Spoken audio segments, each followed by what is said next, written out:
one can genuinely suffer from love. But sometimes this suffering is related to addiction to a traumatic bond, as seen in the relationship between an empath and a narcissist.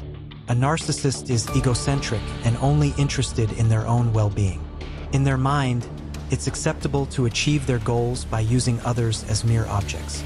The narcissist needs attention and is satisfied when someone cares about them. Their needs can never be fully met, but the empath is unaware of this. The empath has the ability to understand others' needs. They are always willing to help, which makes them the perfect victim for the narcissist. The empath believes their love is reciprocated by staying with the narcissist, but the narcissist is not interested in strengthening the bond. They only want someone who invests their time, energy, and love in them.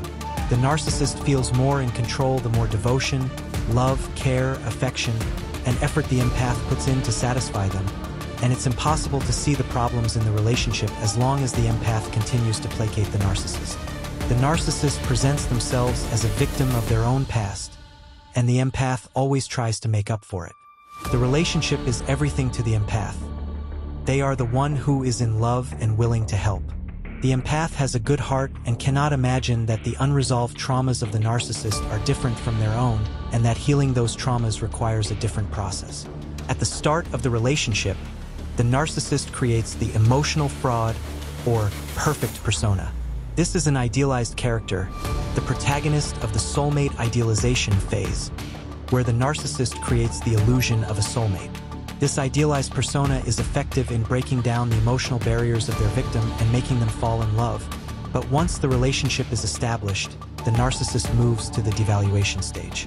The devaluation stage includes emotional manipulation tactics, such as making the victim feel jealous through triangulation and then denying the abuse. The narcissist takes control of everything that symbolizes control and makes the empath feel weak, insecure, and incapable of doing even the simplest things by themselves. The narcissist gradually belittles the empath's goodness and everything that forms their identity. Correspondingly, the empath begins to doubt their own abilities and believes they need that idealized character in their life.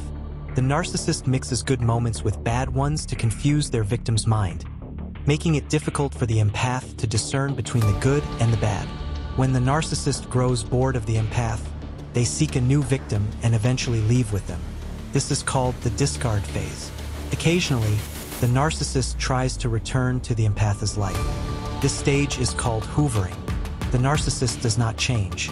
They return to their victim because they find them easy and useful for soothing their own need for admiration and control, and to affirm their own selfish and abusive personality. The empath may see that everything in the relationship is about the narcissist, but in their attempt to please them, they do not express their true needs.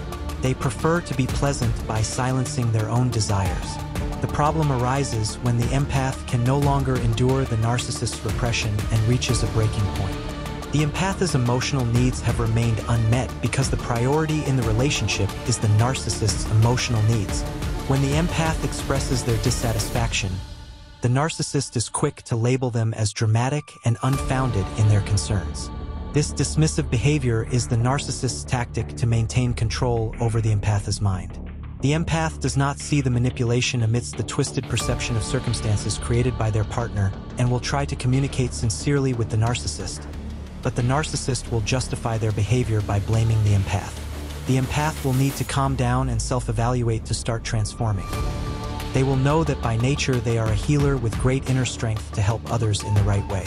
They will discover that not everyone deserves their love and time, and that not all distressed and unhappy individuals are revealing their true selves. There are people with sinister motives. For the empath, it will be painful to discover they are in a very bad situation, and they will strive to heal themselves, something the narcissist will never do. The narcissist will continue with their inability to connect with themselves and others, remaining unaware that anyone ever loved them so deeply. They will repeat their same story with other victims over and over, imagining they are doing the right thing, while the empath will become stronger, wiser, and more cautious about whom they give their time and love. No contact with the narcissist is crucial for the empath to avoid further abuse. The goal of no contact is not to seek revenge, but to protect and emotionally and hormonally detach the empath from the narcissist.